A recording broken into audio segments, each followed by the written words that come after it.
After years abroad, I came home and found my mom living as a maid in the $1.5 million house I bought, while my brother lived there like an owner. She didn't even know who I was.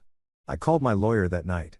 It's time for justice. After 5 long, grueling years in Japan working as an industrial welder amid noisy, freezing construction sites, I, Paul Rowe, was finally coming home. The plane touched down at Los Angeles International Airport, and I rushed straight out, hailed a taxi, and headed directly to the small house on the outskirts of the city that I had bought for my mother before I left. My heart was pounding with excitement, like a little kid waiting for his birthday present.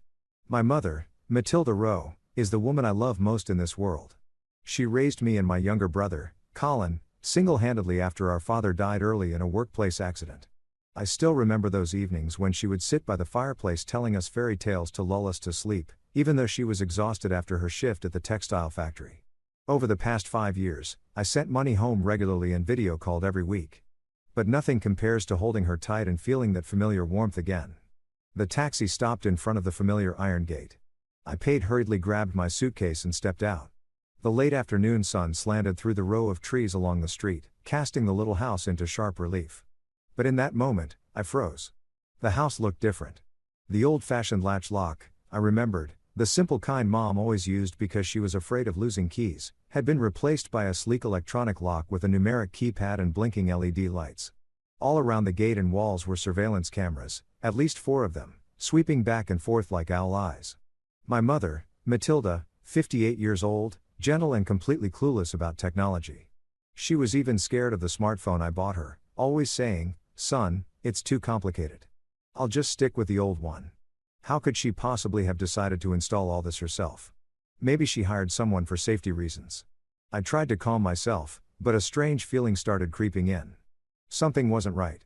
I took a deep breath, set my suitcase aside, and pressed the doorbell.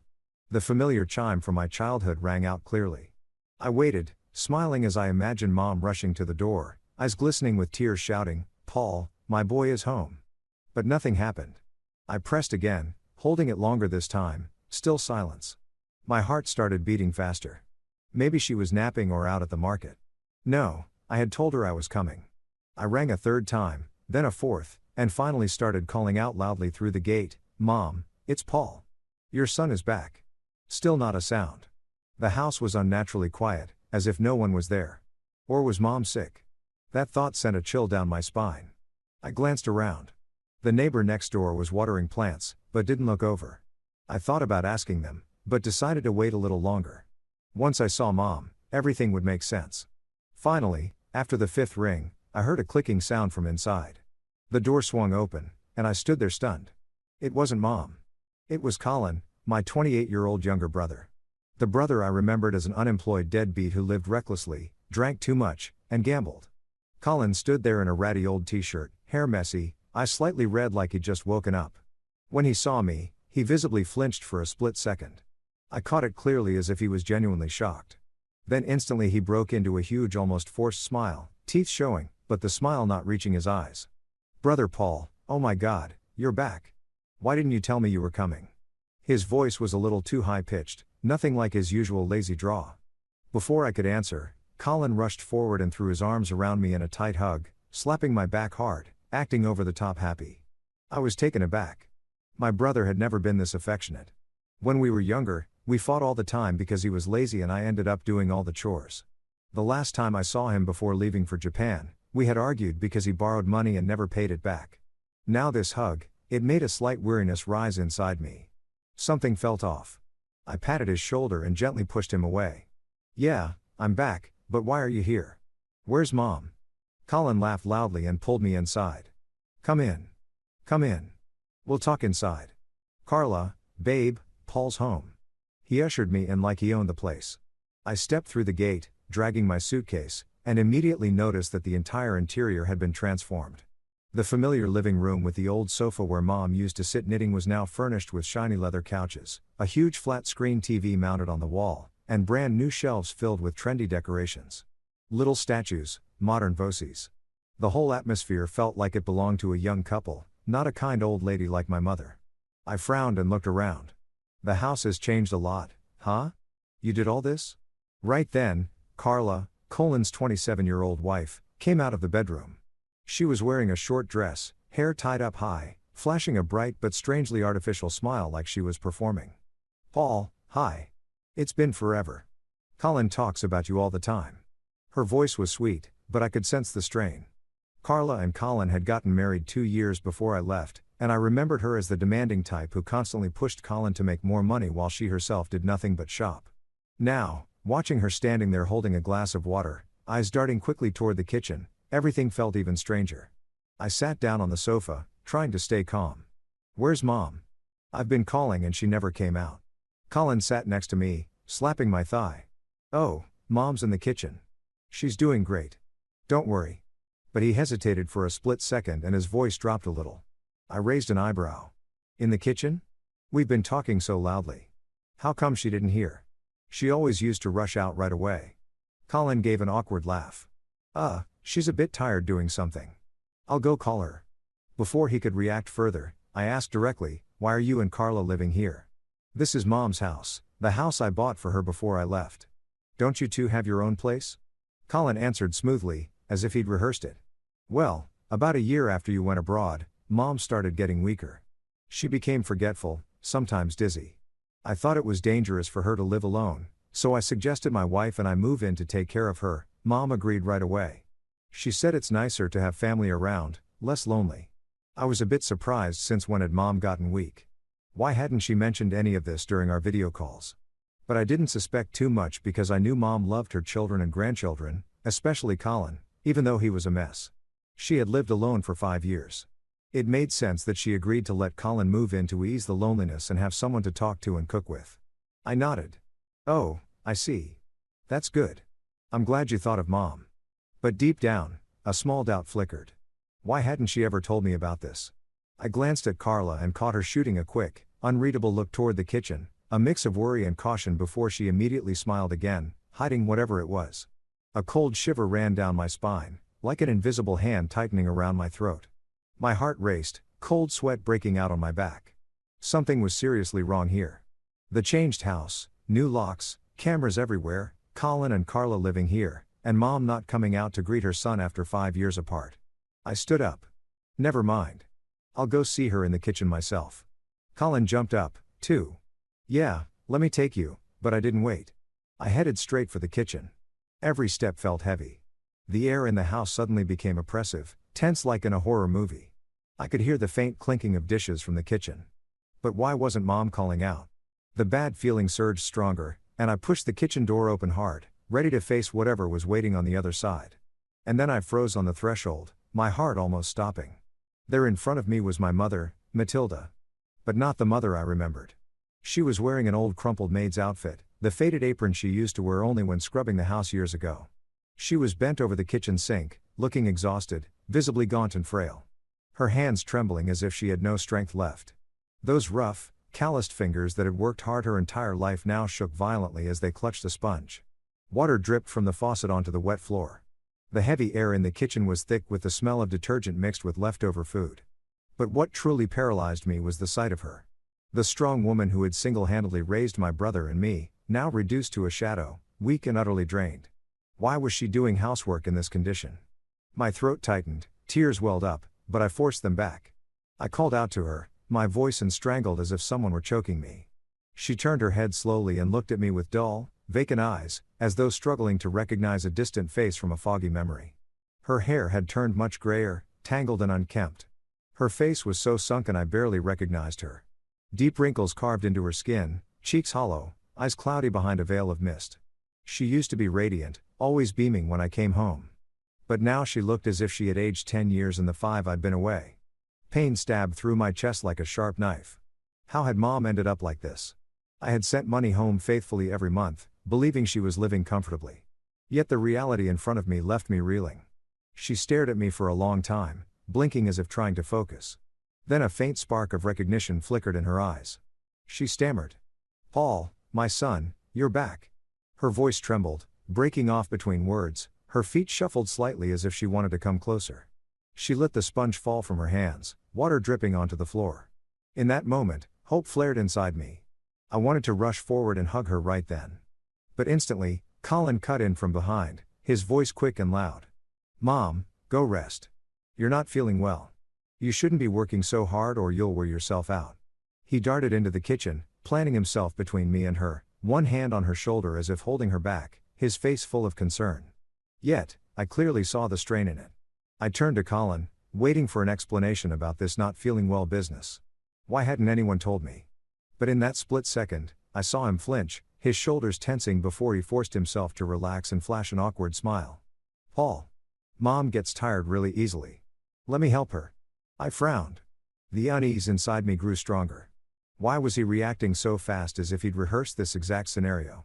Colin spoke hurriedly, his voice rising slightly with tension. Lately, Mom's been really forgetful. Sometimes she remembers things, sometimes she doesn't. And she gets emotional easily. She cries when she sees people she knows. Come on, let's take her to the living room and talk there. Standing here too long will tire her out. Carla appeared in the doorway, her tone soft, but her eyes flashing with calculation. He's right, Paul. I'll get her some water to feel better. Their reactions were too quick, too perfectly synchronized, like they had practiced this, prepared answers for every possible question. The strange feeling inside me swelled like a balloon about to burst. What were they hiding? Why did Mom look so utterly exhausted? And why had they left her washing dishes alone? I didn't wait any longer. I stepped forward and wrapped my mother in a tight hug. She trembled in my arms, her body cold and fragile, completely unlike the warm, strong embrace I remembered from the days. She comforted me after fights with Colin or cooked dinner for us despite her own exhaustion. Now she was so thin, I could feel every bone. Her skin was ice cold, as if she hadn't been warm in a very long time. Overwhelming sorrow surged through me. I couldn't hold back the tears any longer. Mom, I'm home. I'm so sorry I left you alone for so long. She whispered something incoherent, resting her head on my shoulder. But she didn't hug me back as if she were afraid of something. I gently led her to the living room, supporting her step by careful step because she walked unsteadily, legs shaky. The moment we sat on the sofa, the first thing I asked was, why are you letting Mom do housework in this state? She's so weak. She needs to rest. Carla jumped in quickly, her voice dripping with forced sincerity. Oh, Paul, she insists on doing it. She says she wants to keep busy, that sitting idle makes her restless. Colin and I have tried to stop her, but she won't listen. Colin nodded vigorously. Exactly, bro. Mom's stubborn as a mule. We tell her over and over, but she never listens. Yet, their excuses rang completely hollow. How could Mom insist on washing dishes with hands that shook like that? And why weren't they helping her? I turned to Mom, trying to speak gently. Mom, it's Paul. Look at me clearly. Are you okay? How have you been living? If anything's wrong, tell me. Don't hide it from me. Matilda looked at me, struggling to form words, her sentences broken and halting. My son, I missed you, but my mind's been so confused lately. Her memory was clearly jumbled, her voice small and trembling, as though she was terrified of saying the wrong thing. Every time she hesitated or seemed about to say something, Colin or Carla immediately interrupted, answering for her, talking over her. Mom says she's fine, just forgetful. Or Carla, she missed you so much, but she's tired now. Mom fell silent at once, shrinking into herself in fear, shoulders hunching, eyes dropping like a frightened bird. That was the moment everything became crystal clear. Matilda kept glancing at Colin and Carla with anxious, weary eyes, the look of someone long accustomed to being controlled and too scared to speak without permission. She huddled on the sofa, clutching the hem of her apron as if afraid of being scolded for saying the wrong thing. My heart clenched with a mixture of pain and rage. What the hell was going on here? Why was my mother terrified of her own son and daughter-in-law? I wanted to ask her directly, Mom, tell me, what have they done to you? But with Colin and Carla sitting right there on either side, watching her every move, I knew she wouldn't dare tell the truth. She would stay silent or repeat whatever script they'd given her. I swallowed my words, choking on them while my mind spun with 1,000 questions. I had planned to stay the night, cook for her, hold her while she slept like when I was little. But the tension and the way Colin kept trying to control everything made it clear that staying now would get me nowhere. They would watch every second. I'd never get a moment alone with her. Okay, I'll stay tonight, Mom. I tried. Colin immediately cut in. The house is cramped, bro. Sleeping on the sofa wouldn't be comfortable. Just stay at a hotel and rest properly. Come back tomorrow. Carla nodded. Yeah, she's really weak these days. Let her sleep early so she feels better.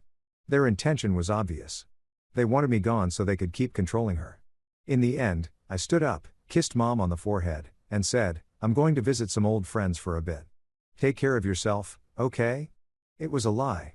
I needed time to think. Colin instantly asked, his voice thick with worry. How many days will you be gone? And will you come back here afterward?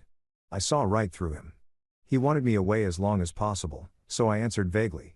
After I see my friends, I might have to fly straight back to Japan. I only got a short leave. Work's crazy. Colin visibly relaxed, his shoulders dropping, a genuine smile breaking across his face. Cool. Have fun then. That unguarded reaction sent a chill through me. Why was he so relieved? As if my leaving meant they were free to do whatever they wanted. It confirmed beyond doubt that in this house something horrific was being hidden. I stepped out of the gate, my heart heavy as if it were dragging stones behind it. The late afternoon sunlight slanted through the trees, but it couldn't chase away the gnawing dread eating at me from the inside. Through the window, Mom watched me leave, her eyes glistening with tears. Yet, she didn't dare wave, as if terrified of being punished for it. The sight stabbed my heart. Why was she so afraid? I hailed a taxi, slumped into the back seat, and told the driver in a hoarse voice, head straight to the outskirts toward the airport. But halfway there, passing familiar streets lined with coffee shops and children playing, I suddenly changed my mind. Turn around, man. Find a hotel near the old neighborhood instead. The driver glanced at me in the rear view mirror and raised an eyebrow. What's up, kid? Forget something? I shook my head, voice low. No, I just don't want to go far yet. Truth was, a terrible unease noted at me. A dark premonition whispering that if I truly left now, Mom would be in real danger. I needed to see what would happen once they thought I was gone. Once they believed I'd flown back to Japan, and they could act freely without fear of being caught. The taxi stopped in front of a small, run-down hotel on the outskirts. The kind of place meant for working-class guys like me. Simple rooms, hard beds, but only a few miles from Mom's house. I paid, dragged my suitcase inside, and checked into the cheapest room available. The place was dim and smelled of damp mold, but I didn't care. I collapsed onto the bed, my mind spinning. 5 years in Japan, slaving away welding steel amid smoke, dust, and deafening machines, thinking that sending money home every month was enough to keep Mom comfortable. And now, the house filled with brand new things. Mom's skin and bones. Colin and Carla controlling her every glance. I remembered our recent video calls. She'd always cut them short, saying, "I'm fine, son." But her eyes avoided the camera as if someone were watching her. Now everything clicked into place, forming a horrifying picture. I had to watch them. I had to find proof. But how could Colin do this? He was my little brother, blood of my blood. When we were kids, we played together. I taught him how to kick a soccer ball. Mom would smile and say, "You two love each other. Always protect one another." And now he'd betrayed her for money. The thought sent ice through my veins. I lay awake all night, the distant sound of traffic echoing like a warning. For the next few days, I watched from a distance, acting like an amateur detective. Early each morning, I put on an old jacket and baseball cap, stood at the street corner a safe distance away, hiding behind the trees. I saw Colin and Carla forcing Matilda to take some kind of pills every day. Each morning, they made her sit at the dining table. Carla would hold a cloudy white pill, shove it into Mom's mouth, and Mom would swallow with trembling hands, eyes downcast, never resisting. I thought they were vitamins. She really was weak. Maybe she needed them, so I didn't dwell on it at first. But why was she growing more and more dazed? I remembered how strong she used to be, walking to the market, laughing. Mom still got plenty of strength. Don't worry about me. Now she shuffled around the house like a ghost, doing chores from dawn till dusk. I watched for 3 straight days, heart pounding every time they locked the doors and the cameras swept the yard like they were keeping her prisoner. During the day, Colin would go out, supposedly job hunting, as he claimed. But I saw him hanging out at the nearby bar, laughing with his buddies. Carla stayed home, her face always twisted in anger, snapping and yelling at Mom for dropping a plate while washing dishes. I wanted to charge in, but I held back. I needed solid proof. Those nights in the hotel, I lay clutching my phone, scrolling through old photos of Mom, tears streaming down my face. Why hadn't I come home sooner? Regret and dread churned inside me like a ticking bomb. Then one evening, everything shattered. It was pitch black outside, a cold drizzle falling. I stood in the shadows across the street, rain soaking my coat, but I didn't care. Through the lit kitchen window, I watched Mom frantically preparing dinner, hands shaking as she carried a tray of food, looking on the verge of collapse. She staggered, tried to steady herself, then suddenly fainted. The tray crashed to the floor with a deafening clatter that echoed through the quiet night. My heart seized as if someone were crushing it. I almost ran forward right then, but in that instant, Carla burst in like a wild animal, face crimson with rage. She screamed, "You useless old hag. You ruin everything. Look at this mess. Good for nothing." She started kicking Mom hard, merciless kicks, trying to rouse her. "Get up. Stop faking it. You think passing out will make me go easy on you?" She didn't care that Mom had just collapsed. She kept kicking the frail body, unleashing all her fury. Carla hurled the cruelest insults through the open window. "Keeping you around is nothing but a waste. You can't do anything, right? Why are you still alive, just leeching off us forever?" Those words cut into me like knives. I stood frozen, blood rushing to my head. All I could see was my mother crumpled on the floor. My mother, the woman who had sacrificed everything for her children, was being treated like garbage by her own daughter-in-law. Pain and rage exploded inside me like wildfire. I couldn't hold back anymore. I charged toward the house, heart pounding, breathless with fury. I kicked in the back door with a splintering crash and stormed into the kitchen, face burning, breathing ragged. Carla spun around, saw me, and turned deathly pale like she'd seen a ghost. She stammered, I didn't mean, why are you here?" Her mouth couldn't form a coherent sentence. Her hands shook as she pointed at Mom on the floor. I didn't let her finish. I swung my open hand and slapped her across the face hard. The crack echoed through the kitchen. She stumbled, nearly fell, clutching her cheek, eyes wide with shock. Blood roaring in my ears, I roared, voice tearing through the air. "Who the hell do you think you are? That's my mother. What did she ever do to you that you dare kick her like that? She fainted and you still scream at her?" The kitchen froze. Carla leaned against the wall, face ash and lips trembling, only able to babble in terror. I just got angry because she spilled. At that moment, frantic footsteps thundered in. Colin rushed out from the bedroom and stopped dead when he saw me towering in the middle of the kitchen. "But bro, Paul, why are you still here?" His voice cracked with panic. Instinctively, he jumped in front of his wife, trying to sound tough. "Calm down. Don't make a scene. The neighbors will hear." One hand reached to hold me back, but his eyes darted wildly, panic and calculation plain to see. I pointed straight at my brother, voice like iron. "Shut up. Why do you let Mom work in that condition? She's weak. Why don't you help her? Why do you let your wife scream at her? Even knock her down? She's your mother, too." Colin desperately defended himself, voice shrill. "You've got it all wrong. Carla's been stressed from work lately. She just snapped. What just happened was an accident. Mom fell. Nobody pushed her. It's not a big deal." He forced an awkward smile and tried to put an arm around me, but I shoved him off and stared into the eyes of the little brother I once loved. My voice was still. If I hadn't been here, how would I have seen this? And if I'd really left, what worse things would the two of you do to her?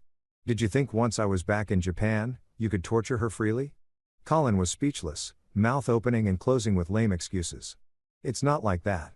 I take care of her." Meanwhile, Carla hid behind him, turning away, trying to mask her contempt. But her eyes burned with hatred toward Matilda as if Mom were her mortal enemy. I saw their true faces clearly, not children, but parasites. I wouldn't let Mom suffer one more second. I rushed forward, bent down, and scooped Matilda into my arms. Her body was limp, ice cold, her breathing so faint my heart nearly stopped. I turned to Colin, eyes like blades. "I'm taking Mom out of here right now." Colin lunged in panic to block the door. "What are you doing? She needs rest. Put her down." In that instant, every ounce of restraint inside me collapsed. I kicked him hard in the chest. He flew backward, slammed into the cabinets, doubled over in pain. I clutched Mom tightly to my chest, and strode out, ignoring Colin's groans of agony and Carla's look of pure terror behind me. In that moment, I understood perfectly. This was no longer just a family argument. This was the declaration of war, the beginning of the price they would pay. Carla stood there, eyes blazing with hatred, but not daring to lunge at me, only muttering under her breath. You'll regret this." I didn't look back. I stepped out into the pitch-black street, rain still falling, hailed a taxi, heart pounding like a war drum. Mom stirred in my arms, her eyes half open, breathing shallow, but I felt her fingers weakly clutch mine, clinging to a fragile thread of hope. The taxi sped through the rainy night, street lights flickering through the windows, casting sharp shadows over Mom's gaunt, hollow-cheeked face, her eyes still clouded with lingering fear. I held her tighter and whispered, "It's okay, Mom. I'm taking you to the hospital right now. Everything's going to be all right. She didn't answer, just gave a faint nod and rested her head on my shoulder. My heart hung suspended between terror and guilt. Terror that I might already be too late. Guilt that I had left her in that house for 5 long years. In Japan, I'd worked myself to the bone, welding steel amid smoke, dust, and deafening noise, thinking that sending money home was enough to keep her comfortable. Enough to make up for my absence. And now she had been abused, poisoned, and I, her eldest son, had known nothing. Every time the image of Carla kicking her or Colin making excuses flashed through my mind, my blood boiled. I would never forgive them. But first, I had to save Mom. The taxi screeched to a halt outside the emergency entrance. Neon lights glared white against the rain. I carried her inside and shouted, "Doctor, please help my mother. She just collapsed." Nurses rushed over with a wheelchair and whisked her into the ER. One of them stopped me at the door. That night, the hospital buzzed with machines and the sharp smell of disinfectant, but I barely noticed. Doctors ran full exams, drew blood, took x-rays. I sat outside the room, burning with anxiety. Every minute felt like a century. I kept thinking of the old days. Matilda, the strong woman who had raised my brother and me alone after Dad died in a factory accident. She worked at the textile mill, came home exhausted, yet still cooked with a smile, and told us fairy tales. "My boys are going to make something of themselves," she used to say. Now she lay there, frail as a withered leaf because of her youngest son and his wife. I clenched my fists, tears slipping silently down my cheeks. Why was life so cruel? Finally, the doctor emerged, face grave, holding the test results. "You're Matilda's son, correct? We have the results." I stood up, voice shaking. "Doctor, how is she? Is it serious?" He sighed heavily. "She's severely exhausted and malnourished. Her body has been pushed far beyond its limits for a long time. Weak heart, critical nutrient deficiencies, completely drained. But that's not the worst of it." My chest tightened as I waited for the rest. More alarmingly, her blood shows high residual levels of sedatives administered continuously over an extended period. Drugs that are not appropriate for routine elderly care. They suppress the nervous system, cause memory loss, and prolonged fatigue. I froze, ears ringing, each word slicing through me like a blade. Sedatives. They had been forcing her to take poison to control her. The doctor continued bluntly. If this had gone on much longer, she could have suffered permanent neurological damage, even life-threatening complications, coma, multiple organ failure. You brought her in just in time. I collapsed into a chair, head spinning. I had left her in that house for 5 years, sent money, made video calls, but never came back, never checked. I was the guilty one. I had blindly trusted Colin. Regret crashed over me like a tidal wave. I buried my face in my hands and sobbed silently. "It's my fault. I'm so sorry, Mom." The doctor placed a hand on my shoulder. "What matters now is treatment. We'll keep her admitted for monitoring and recovery, for fluids, nutrition, and complete cessation of the sedatives." I nodded, wiping my eyes. "Yes. Do whatever it takes. I'll stay here and take care of her. Please talk only to me about everything." In the days that followed, Mom lay in a stark white hospital room, the steady beep of the heart monitor filling the silence. Thanks to 4 fluids, vitamins, proper nutrition, and stopping the sedatives entirely, Matilda slowly began to regain clarity. Her eyes were no longer vacant. A spark of awareness returned. She looked at me and gave a weak smile. "Paul, you really came back." I took her hand, voice thick with emotion. "Yes, Mom. I'm here now. Just get better. Okay." She started recognizing people clearly again, speaking coherently, no longer dazed like that first day I found her in the dark kitchen. She asked about the nurses, the doctors, even reminisced. "I remember the night you left for Japan. I cried all night." Every word healed something inside me, yet also reminded me of the pain she had endured. I never left her bedside. I took care of every meal, every nap, every little thing. Mornings, I washed her face and spoon-fed her nutritious porridge. "Come on, Mom. It's good." Afternoons, I told her funny stories from Japan to make her laugh. Nights I sat holding her hand while she slept, listening to her steady breathing. In the quiet hospital nights, with only rain tapping the window, I wondered what Colin and Carla were doing now. Mom grew stronger day by day. Color returned to her skin. Her hands stopped trembling. The doctor checked her and smiled. Excellent progress. No traces of the drugs left in her system. I breathed a sigh of relief, but the weight in my heart remained. Why did she have to suffer like this? One sunny afternoon, golden light streamed through the window, warming the room. I gently asked, "Mom, why did you let them treat you that way? Why didn't you tell me?" Matilda looked at me, eyes suddenly filling with tears, then burst into wrenching sobs, her whole body shaking as if releasing years of pent-up pain. She cried loudly, tears soaking the pillow, clutching my hand. "My son, they controlled me. I was so scared." I held her, stroking her back. "Tell me everything, Mom. It's okay now." When she finally calmed down, she wiped her eyes and began, voice trembling, each word cutting me to the core. She told me that sometime after I left for Japan, Colin and Carla came asking to stay just temporarily. They were having a hard time.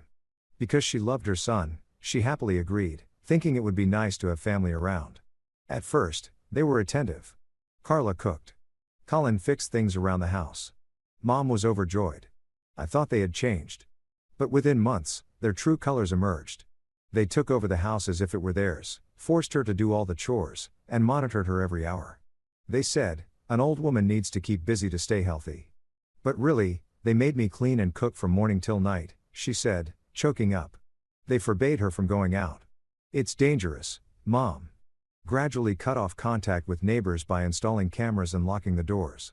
Then they started giving her vitamins for the brain to keep you sharp. She took them at first thinking they were harmless. But soon her mind grew foggy, her body weak, her memory fragmented. She forgot names, dates, everything. When she tried to refuse the pills, they forced her and threatened. "If you don't obey, we'll put you in a nursing home, and those places are hell." Terrified and cornered, she obeyed right up until the day I returned. "It hurts so much, son, but I endured it so you could work in peace." I asked why she never called me. She shook her head. "I don't know how to use the phone properly and Colin controlled it, took it away. If I tried to call you on my own, they'd starve me for days. Just water, no food." She recounted one time she secretly tried to call me. Carla caught her, snatched the phone, and screamed, "Do you want to starve?" They locked her in her room for 2 days until she nearly passed out from hunger. Hearing all this, I gripped her hand so hard it hurt. My chest crushed by pain, rage, and burning guilt. How dare they? Colin, my own brother, my blood, tortured our mother like this. I held her tight. "I'm so sorry, Mom. I'll make this right." She stroked my hair. "All I need is you, Paul." Her story opened a black abyss. They hadn't just physically abused her. They had poisoned her mind and isolated her completely. I now understood those video calls, her silence, her averted eyes. They had been sitting right there watching. Fury surged through me, mixed with cold determination. What was their motive? Money?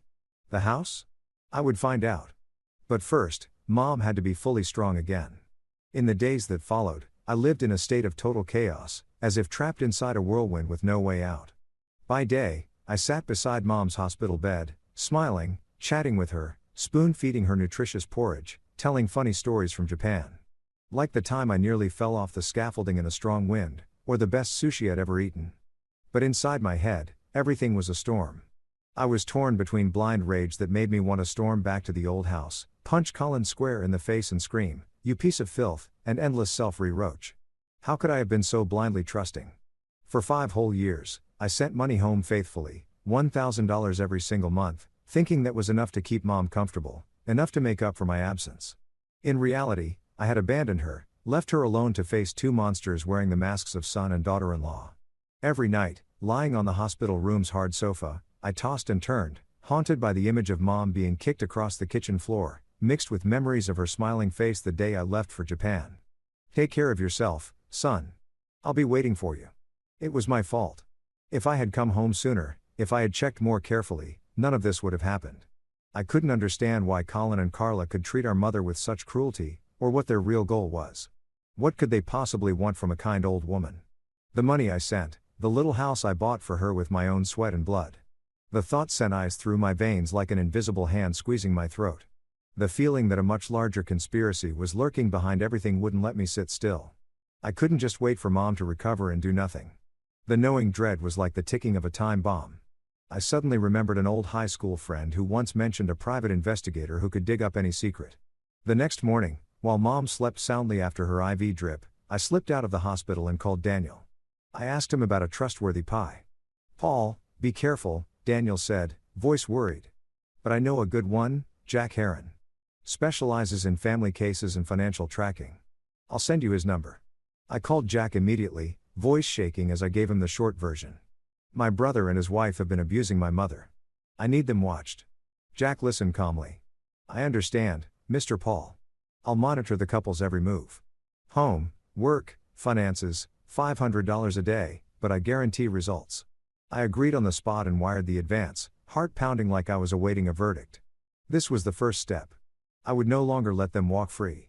Just a few days later, Jack contacted me through an encrypted call, voice low. Paul, I have extremely serious information, enough to prove their real motive.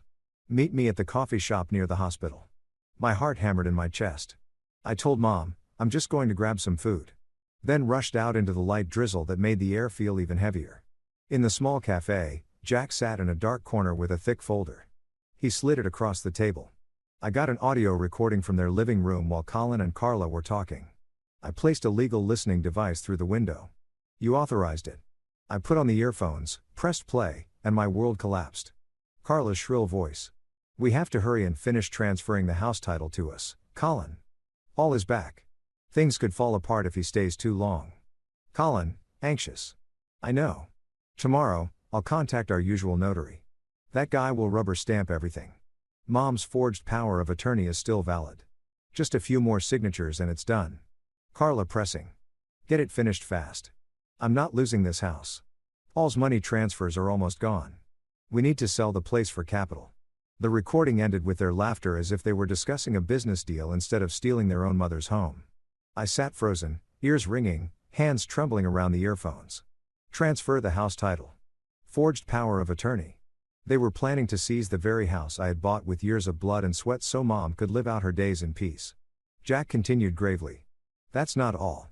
I also discovered that the savings account in Matilda's name has been systematically drained over a long period. All withdrawals made by Colin using the forged power of attorney. I accessed the bank system. Here are the statements. He pushed over pages dense with numbers. The balance was exactly the money I had wired home every month for 5 years. More than $60,000 now almost completely gone. Only a few hundred left. The statement showed the money had been spent on gambling, luxury shopping, vacations, designer clothes, paying off gambling debts at local casinos, and personal indulgence for both of them. Transactions included $5,000 to a loan shark, $2,000 for a diamond ring for Carla, even expensive concert tickets. I held the folder and went numb, tears blurring my vision. I never imagined they weren't just stealing the money I sent. They were deliberately destroying Mom's health, drugging her into a stupor so she couldn't resist, isolating her so no one would interfere. All to seize everything.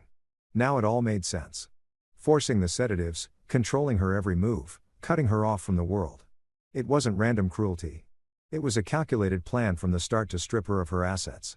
They moved in pretending to care, gradually turned her into a slave, bled the bank account dry, and prepared to transfer the house.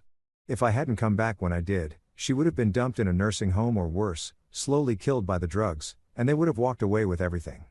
Pain, rage, and guilt crashed over me like a tidal wave.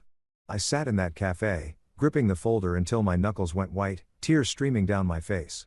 How could Colin do this? My little brother, who sobbed in my arms when Dad died. Now he sold our mother for money. Amid the chaos, one thing became crystal clear. There was no turning back. If I stopped now, Mom would remain a victim forever and people like them would keep destroying others. I wiped my tears and said firmly, "Thank you, Jack. I'm hiring you to expand the investigation. Dig deeper into the bank transactions. Trace the forged documents and all their contacts with the notary's office." Jack nodded. Done, but be extremely careful. Cornered animals panic and lash out. I nodded in return. After that, I quietly prepared the rest myself. Called the bank to verify statements, backed up every record, photographed every piece of evidence I had, every tiny fragment saved for the coming confrontation. For the first time since returning, the pain and fury inside me were joined by something colder and unbreakable. Resolve. I would not let them get away with this. They would pay with prison, with losing everything they stole from my mother. I walked back to the hospital. Mom was sleeping peacefully under the pale yellow light. I sat beside her bed, took her thin hand in mine, and whispered, "I'll protect you. This time, no one will ever hurt you again." Outside, the night was deep and still. Inside my head, every link of a plan was quietly locking into place, silent, tense, like a massive storm, gathering strength before it breaks. After gathering all the documents from the detective, I took the entire dossier to Daniel Harper, a close friend from college who is now a criminal and civil attorney. Daniel is tall, wears thick glasses, and is always as calm as a rock. But when I gave him a quick summary over the phone, his voice turned dead serious. "Paul, get to my office right now. This is no joke." His office sat in the city center, a small but tidy room lined with law books and thick with the smell of strong black coffee. I walked in clutching the heavy folder, sweat beading on my forehead despite the cool weather. "Daniel, look at this. My own brother. They tortured my mother for money." He sat down and started flipping through page after page. Recordings, bank statements, photos of Colin meeting the notary. His face gradually palled, brows knitting tighter and tighter. I sat across from him, heart pounding, hands clasped so hard my knuckles went white. The heavy silence stretched for nearly half an hour. Finally, he spoke, voice low. "Paul, the initial evidence you have is pretty strong. The recording clearly shows intent to seize the house. The bank statements prove illegal withdrawals, but let's be straight. It's still not enough for me to feel confident filing charges or guaranteed to win in court." He looked me dead in the eye and continued without sugarcoating. "The recording can be attacked as invasion of privacy. The bank statements need official certification from the bank to be admissible. As for the abuse and forced medication, just your mother's testimony alone isn't enough. We need independent witnesses. Neighbors, doctors, or third parties who directly saw what happened." I froze, but then nodded. Daniel was right. I couldn't rush this. I had to make it airtight so they couldn't slip away. He clapped a hand on my shoulder. "You start gathering statements from the neighbors. I'll tell you exactly how to record them legally. At the same time, keep the pie digging into the sedatives. We have to connect all the dots to prove intent." I left his office heavy-hearted but more determined than ever. Back at the hospital, Mom asked, "Where did you go, son?" I smiled. "Just meeting an old friend, Mom." That same day, I began collecting more evidence myself. Starting with the neighbors around the house I had bought for Mom. It's a quiet suburban street of similar bungalows. Most residents are elderly and had known Mom for years. I remembered how she used to bring cookies to Mrs. Smith next door. How Mr. Johnson mowed her lawn for her. Now I needed them to testify. It wasn't easy at first. I drove to the neighborhood and parked a safe distance away so Colin and Carla, who were still living there, probably panicking because Mom had disappeared, wouldn't spot me. First, I knocked on Mrs. Smith's door. She's a 70-year-old widow who often sits on her porch knitting. "Hello, ma'am. I'm Paul, Matilda's son." She peered at me through her thick glasses, eyes wary. "Yes, I remember you. What do you need, young man?" I took a deep breath and explained briefly. "Mom is in the hospital exhausted and injured because Colin and Carla abused her. I need you to tell me what you've seen so we can get justice." She was silent for a moment, staring at the street, then sighed. "Come in. I feel so sorry for Matilda." Her voice shook as she spoke. "I heard shouting from your house all the time. Carla screaming at Matilda, calling her useless. Several times I saw your mother pushed to the ground right in the front yard, crying, but too scared to call for help. I wrote everything down, my heart breaking. My strong mother shoved to the ground like that." Mrs. Smith signed the statement, my eyes burned with tears. Next was Mr. Johnson, a burly retired carpenter. At first, he was reluctant. "I don't want to get involved in family business." But when I showed him a photo of Mom lying in the hospital bed, skin and bones, 4 lines in her arms, his expression changed. He let out a heavy sigh. "Lord, Matilda is the kindest woman." Then he told me slowly. "Many nights I heard shouting. Colin yelling, 'Clean the floor. Don't be lazy.' Another time I personally saw Carla shove her so hard she fell when Matilda spilled some water. She just lay there crying, afraid to get up." He gave detailed accounts, signed the statement, and even offered his phone number for verification. I thanked him, pulse racing. These were independent witnesses. Then Mr. Ramirez, who has security cameras covering the whole block, provided footage showing Carla locking Mom outside on the porch one rainy night for 2 hours as punishment for not mopping properly. Mom sat shivering in a thin shirt while Carla smirked from inside. That video chilled me to the bone. "Take it," Ramirez said. "I hate elder abuse." Each testimony was another piece of the puzzle, making the picture clearer and more painful. Why had no one helped her sooner? I blamed myself but kept going, walking a tightrope of nerves. At the same time, Pie Jack kept tracing the sedatives Mom had been forced to take. I called him, "Jack, focus on the drugs. I need the source and who bought them." A few days later, he called back excited. "Got it, Paul. Carla repeatedly bought the drugs from an unlicensed back alley clinic. The doctor there has no proper license. All transactions cash, no receipts, completely off the books. He sent photos and covert video. Carla entering the clinic leaving with bags of pills, hundreds of high doses benzodiazepines over many months, highly addictive and known to cause cognitive decline. Combined with mom's own testimony, this proved the drugs were administered deliberately and systematically, not for treatment, but to keep her docile and unable to resist signing papers. Jack said, "This is solid independent evidence. You can charge them with illegal drug administration." When I finally had everything, neighbor statements, security footage, drug evidence, the original recording, and bank records, I brought the complete file back to Daniel for final legal review. His office looked like a war room, papers everywhere. After going through it all, he looked up, eyes gleaming. "Paul, you did an amazing job. Independent neighbors, clear video of abuse, drug evidence proving intent, bank fraud, the recording combined. This is rock-solid fraud, theft of property, elder abuse, illegal drug use." I exhaled, still nervous. "You're sure they'll deny everything?" Daniel grinned. "How can they deny physical evidence? I'll file the criminal complaint on your mother's behalf and submit the entire package to the police and prosecutor's office." We drafted the complaint together. I signed on mom's behalf with power of attorney, heart racing. The day we filed, it poured rain as if the sky itself were washing away the darkness. Daniel drove me to police headquarters, the waterproof briefcase on my lap. The receiving officer reviewed the file, face turning grave. "This is very serious. We're opening an investigation immediately."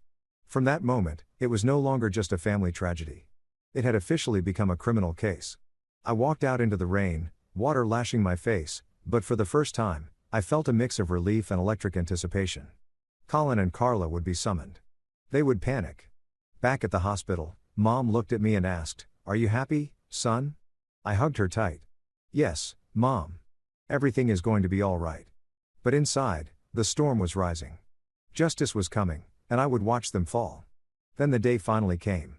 The authorities officially summoned Colin and Carla to the police station for questioning regarding the abuse of Matilda, illegal appropriation of property, and the unlawful administration of sedatives. Daniel called me. "They've received the summons. First session is tomorrow morning. You don't have to be there. Let the police handle it." But I couldn't just sit and wait. I quietly went to the station, stood under a dripping tree in the light rain, and watched from a distance.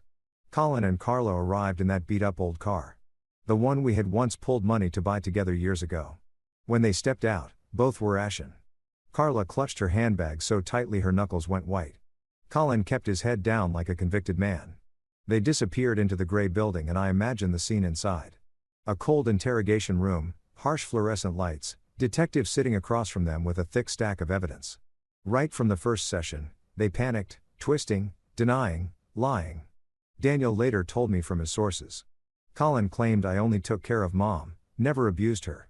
Carla insisted those were just vitamins, not sedatives. They denied everything, but the videos and bank statements made them stammer. I pictured Colin, the brother who once strutted around, now trembling when asked, "Why did you drain your mother's savings account?" And Carla, the sharp-tongued woman, reduced to mumbling, "I don't know anything." A mix of tension and grim satisfaction coursed through me. They were scared. They finally realized the net was closing. After leaving the station, Colin and Carla understood the situation was completely out of control and prosecution was now very real. They no longer laughed or joked. They sped home in panic. "Jack the P." I was still watching and reported, "They're screaming at each other." Carla yelled, "You've dragged me into this." Colin was smashing things. They tried to hire lawyers, but the evidence was so overwhelming that no one wanted the case. Raw terror swallowed them whole. They knew there was no escape. The recording clearly revealed their plan to steal the house. The security footage showed Mom locked outside in the rain. The bank statements proved the theft. The neighbors' testimonies were airtight. I stayed at the hospital caring for Mom, but my blood was racing. Justice was closing in. Mom sensed it and asked, "What's worrying you, Paul?" I shook my head. "Nothing, Mom. Just work." Then in the grip of absolute fear, the two of them showed up at the hospital the first time in ages. They appeared before Matilda, looking broken, haggarded, and desperate. It was a late afternoon. The rain had stopped. Weak sunlight filtering through the window. I was feeding Mom porridge when the door opened. They stepped in. Colin gaunt, dark circles under his eyes, Carla's makeup smudged, clothes wrinkled. They stood frozen near the door, afraid to come closer. Colin mumbled, "Mom, Paul, we came to visit." Mom froze, the spoon in her hand trembled, that familiar look of fear returned to her eyes, memories of the abuse flooding back. I stood up and planted myself in front of the bed, voice ice cold. "What are you two doing here? Haven't you hurt her enough?" They exchanged glances. Then Colin dropped to his knees, tears streaming. "Mom, I'm sorry. It's all my fault." He sobbed, begging Mom to forgive him, blaming debts, desperation, Carla's influence, pleading with her to withdraw the complaint. "Mom, I was drowning in gambling debts. I panicked.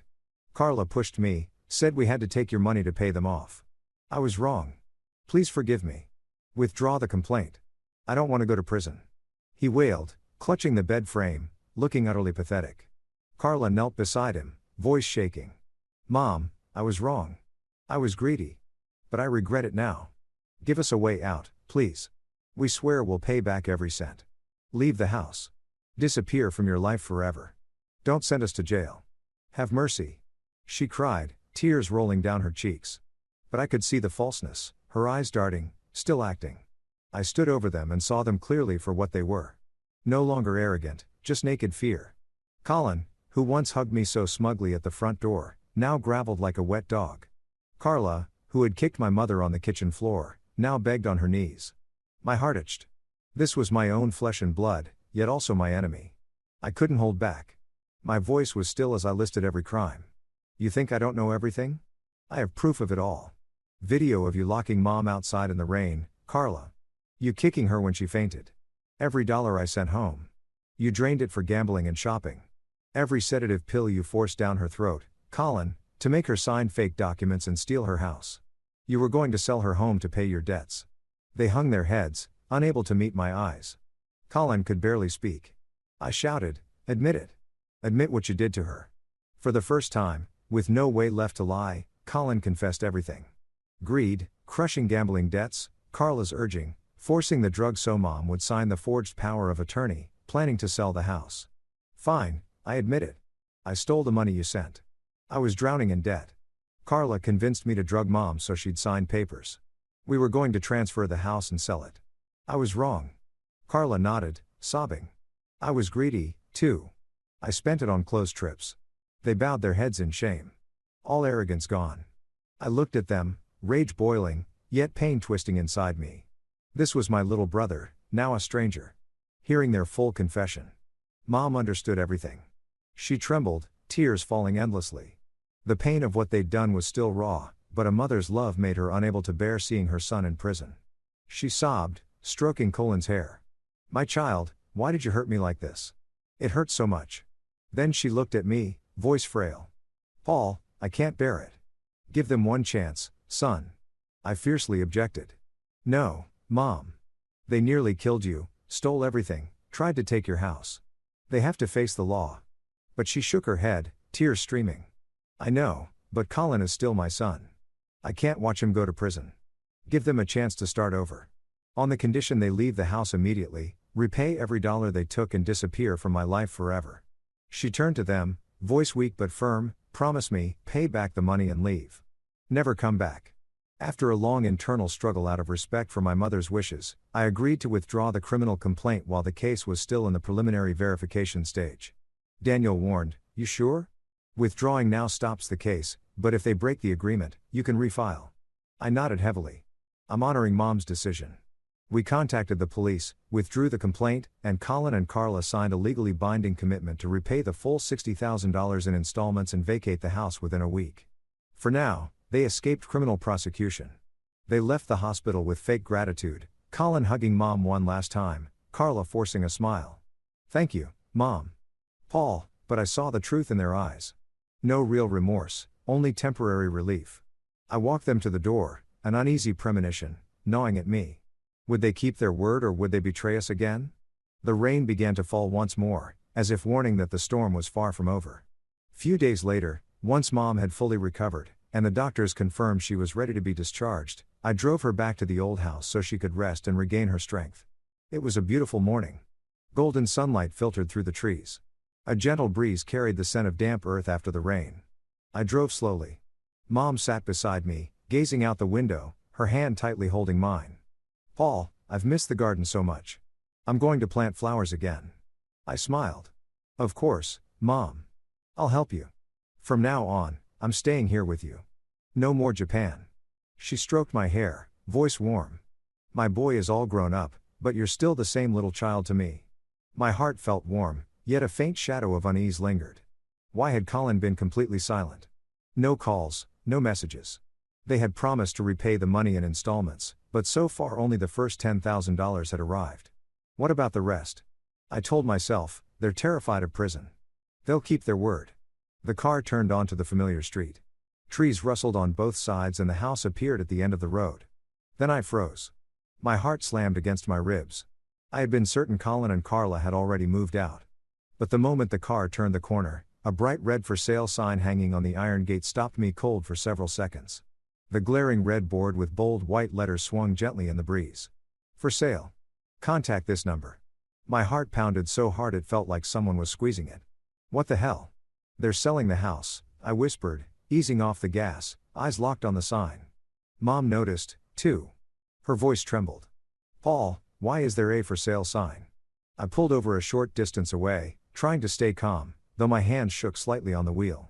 Strangers were coming in and out of the yard, measuring, taking photos, chatting loudly as if this were no longer Mom's home.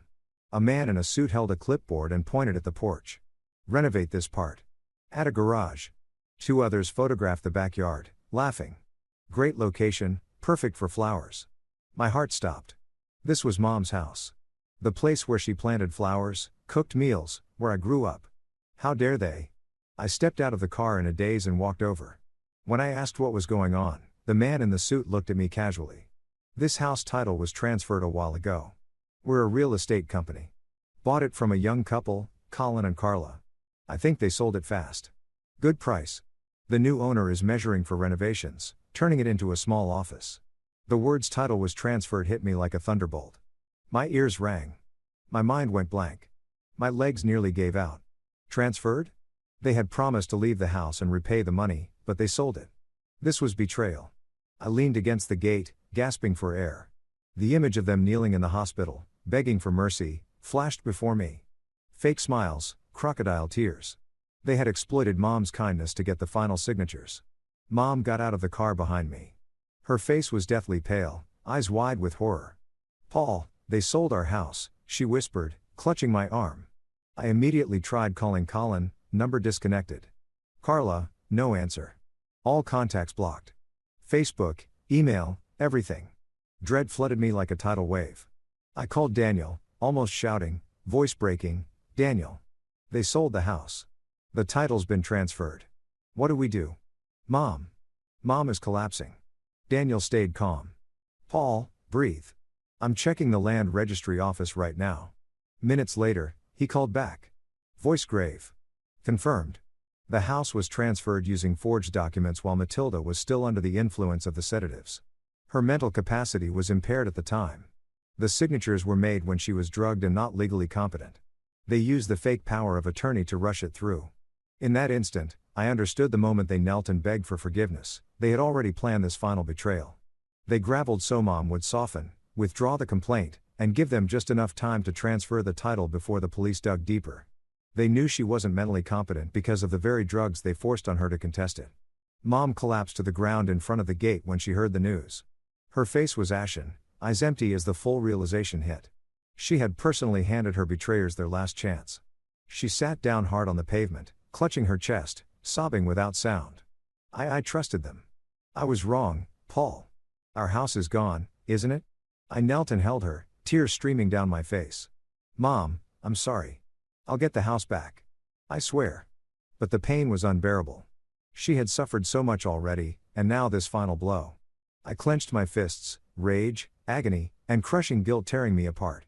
It was my fault. I had opposed withdrawing the complaint, but I respected her wish. I gave them the opening. If I had stood firm, the house would still be hers. At that moment, I knew for certain. Colin and Carla never intended to change. They only used Mom's mercy to pull off one last theft. They begged for forgiveness to buy time, sold the house, took the money, and vanished. That uneasy premonition had become brutal reality, stabbing straight through my heart. I helped Mom back into the car. She leaned on me, crying the entire way to a hotel. We no longer had a home.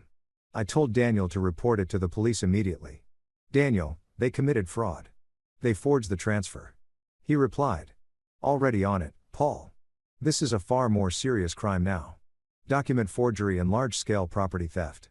Standing in front of the house that had sheltered Mom through her old age, watching strangers measure and plan while the Pharrell sign swayed in the wind, I finally understood. The real war was only just beginning. I looked at the house one last time. This was war, and I would not stop until they paid the price.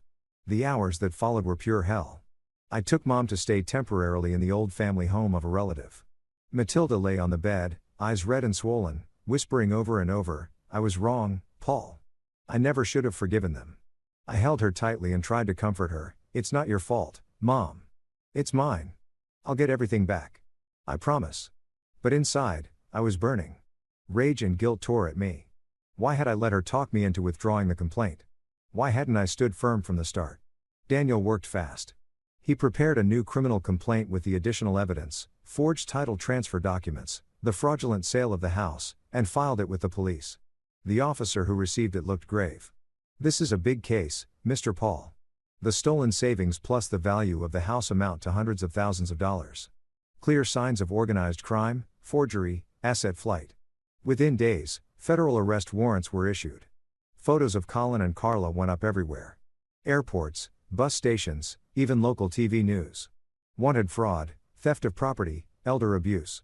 The red headline flashed on the screen. I stared at the television, my heart twisting. My little brother, now a nationally wanted criminal. That uneasy feeling I'd had in the hospital had come true. But I felt no relief, only pain. Pain that the family was shattered. Pain that Mom had to endure yet another blow. The days of waiting for news were torture. Constant tension and self-reproach. I cared for Mom by day, trying to make her smile, cooking nutritious porridge, taking her for slow walks in the nearby park, telling her stories about the old afternoons when she taught me to cook in our kitchen. The deepest torment was about Colin, my own flesh and blood. When we were kids, we shared a room. I told him ghost stories, and he'd curl up against me in fear. The first time he was bullied at school, I fought the other boys. I came home bruised. Mom scolded me, but he hugged me and whispered, "Thank you." Now he had betrayed everything, sold Mom's house, and fled with the money. How had he changed so much? Gambling debts, greed. Every night I lay awake, memory swirling, Colin grinning when I sent money home, never knowing he was using it to pay loan sharks. I called Daniel every day. "Any news?" He always answered. "They're tracking them, Paul. Stay calm." But how could I stay calm? The suspense was unbearable, like waiting for a bomb to explode. Where were they hiding? What were they doing with the money from Mom's house? After weeks of tracing financial transactions, traffic cameras, and witness statements, the police finally narrowed down their location. Daniel kept me updated. They followed the house sale money to a new account opened under fake names in a neighboring state. Highway cameras caught their car at toll booths. A motel worker reported young couple always arguing said they were on the run. I pictured the police war room. Maps, photos, teams coordinating. It felt like a crime movie, but this was real life and the victim was my mother. Finally, after 3 agonizing weeks, Daniel called at midnight. "Paul, they've been caught." The arrest happened at dawn. They were in a rundown motel already packing to flee to another state. Police reports later revealed the details. SWAT burst in at 4 a.m. while they were still asleep. Suitcases ready by the door. Carla screamed.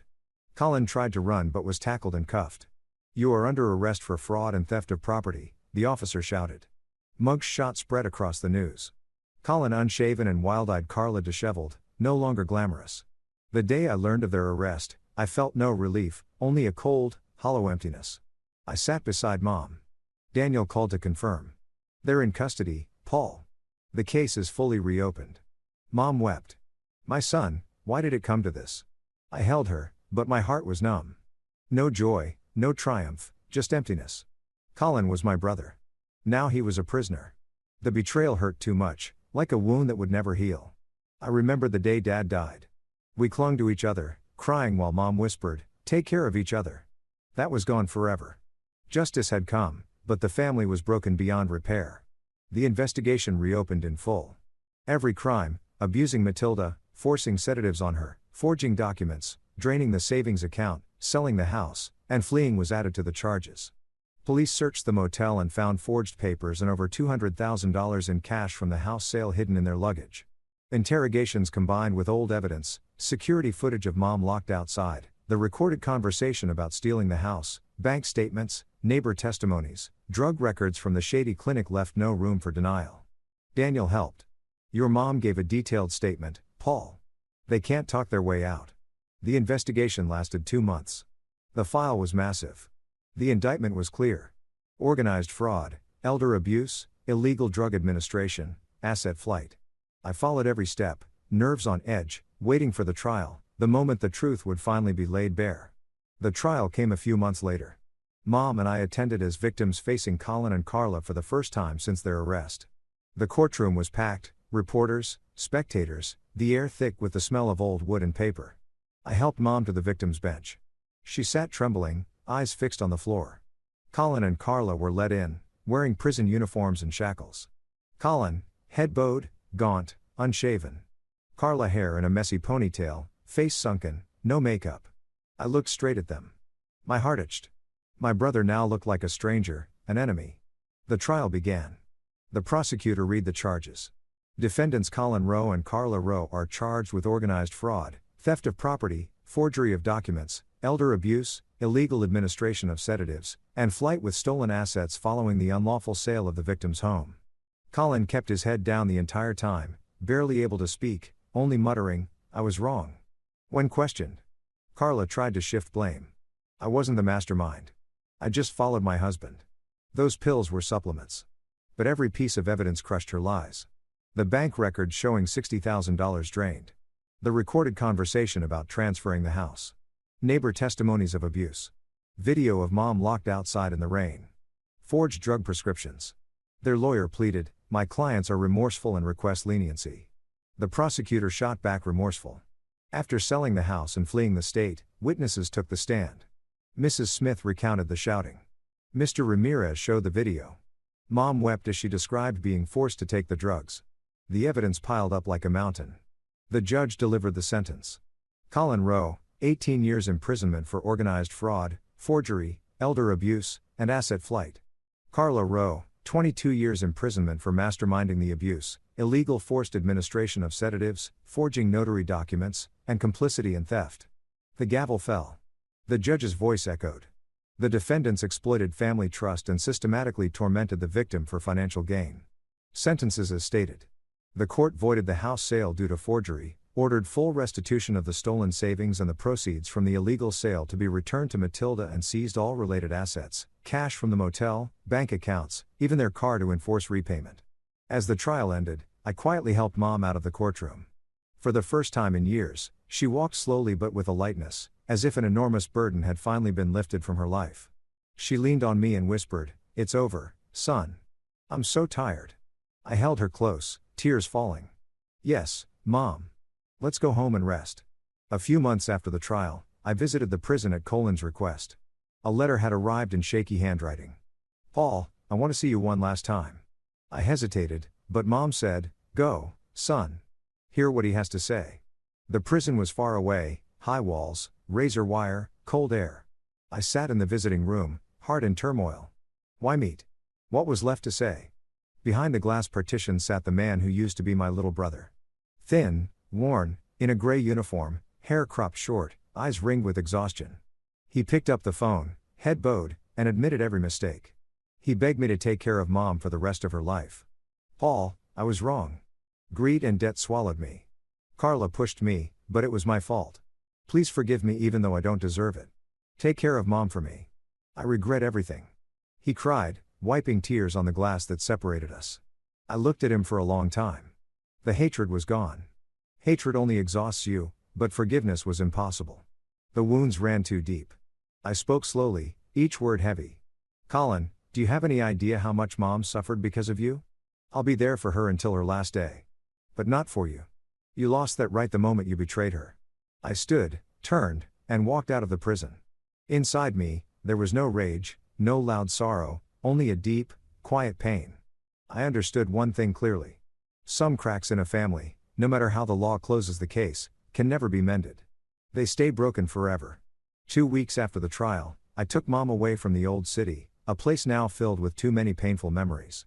To begin a completely new life, that city with its familiar streets and the old house now seized and awaiting execution of the judgment felt like a ghost that wouldn't stop haunting us. Every corner held a reminder. The iron gate with its surveillance cameras, the kitchen where Mom had been kicked to the floor, the living room where they had controlled her every glance. "Mom, it's time to go," I said firmly, helping her pack the few personal belongings we still had from the temporary hotel. She nodded, eyes red. "I don't want to stay here anymore. There's been too much suffering." We got in the car and drove south, far from the noisy industrial city toward a quiet coastal town. I had sold a few things I still owned in Japan and combined that with the money recovered through the court judgment, more than $60,000 from the savings account, plus the full value of the illegally sold house to secure our future. Mom sat beside me, gazing out the window, holding my hand tightly. "Paul, I'm scared to start over from nothing." I stroked her hand. "It's okay, Mom. I'm here now. We'll have a new home, a new life." Inside, I was nervous, too. Would she ever forget? Would I? I bought a small, peaceful house near the ocean. Nothing luxurious, but filled with the sunlight and calm that Mom had been denied for so many years. I found it online. A white wooden bungalow with a wide front yard of soft white sand just a few hundred meters from the beach. Only 2 bedrooms, a tiny kitchen, but big windows that welcomed the morning light and the constant soothing sound of waves day and night. In the beginning, Matilda still startled awake at night, still flinched at the sound of strangers. But with each passing day, the panic in her eyes slowly faded. At night, she would sometimes wake and call out, "Paul, where are you?" I'd rush in and hold her. "I'm right here, Mom. Go back to sleep."